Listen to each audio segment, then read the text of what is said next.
Hello students, good morning. Today we are going to learn next chapter English poem 3.1 time. आज आपण इंग्रजी विषयातील 3.1 मधील टाइम ही कविता पाहतोय. टाइम म्हणजे काय? वेळ. So let's start the poem. How many seconds in a minute? 60 and no more in it. How many minutes in an hour? 60 for sun and shower. How many hours in a day? 24 for work and play. How many days in a week? 7 both to hear and speak. How many weeks in a month?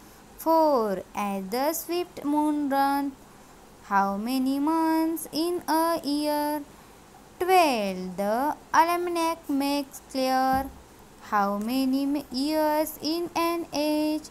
100 says the sack. How many age in time? No one knows the rhyme. तर विद्यार्थी मित्रांनो, या कवितेमध्ये आपल्याला वेळ म्हणजेच घड्याळातील वेळ किंवा एका तासात असणारे किती मिनिट असतात, एका दिवसामध्ये किती तास असतात, तसंच एका आठवड्यामध्ये किती दिवस असतात, एका महिन्यामध्ये किती आठवडे असतात, एका वर्षामध्ये किती महिने असतात, हे सर्वांना माहिती आहे की नाही. मग हेच आपल्याला या कवितेतून सांगितलेलं आहे. आणि या सगळ्या दिवसांमध्ये, या सगळ्या वेळेमध्ये आपण काय करत असतो हे सुद्धा सांगितलेलं आहे. तर मग एका तासामध्ये किती मिनिट्स असतात? 60 मिनिट्स. आणि एका आठवड्यामध्ये किती दिवस असतात? 7 डेज म्हणजेच 7 दिवस. मग एका महिन्यामध्ये किती आठवडे असतात? 4 आठवडे. आणि एका वर्षामध्ये किती महिने असतात? 12 महिने. मग आमचा हा 1 तास 60 मिनिटाचा सन अँड शॉवर करण्यातच जातो. म्हणजेच काय करण्यात जातो? खेळण्यात, आंघोळ करण्यात, म्हणजे आपले रेग्युलर कामं करण्यात किंवा कोणाकोणाचा कशातही जातो. पण या एका दिवसामधल्या 24 तासामध्ये आम्ही खूप काम करतो, खेळतो सुद्धा. मग असे 7 दिवस असतात. या 7 दिवसांचा काय होतो? आठवडा होतो.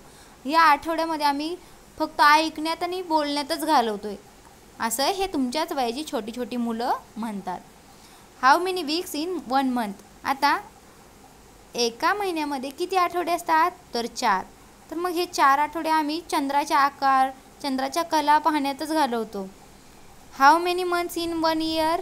12 महिने असतात की नाही एका महिन्यामध्ये. मग हे 12 महिने आमचे वेगवेगळी कामं करण्यात जात असतात.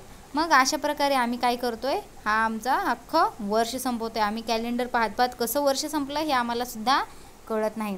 आणि आमचं वयसुद्धा कसं निघून जातं हे सुद्धा आम्हाला कळत नाही. हे आपल्याला या कवितेच्या माध्यमातून सांगितलेलं आहे.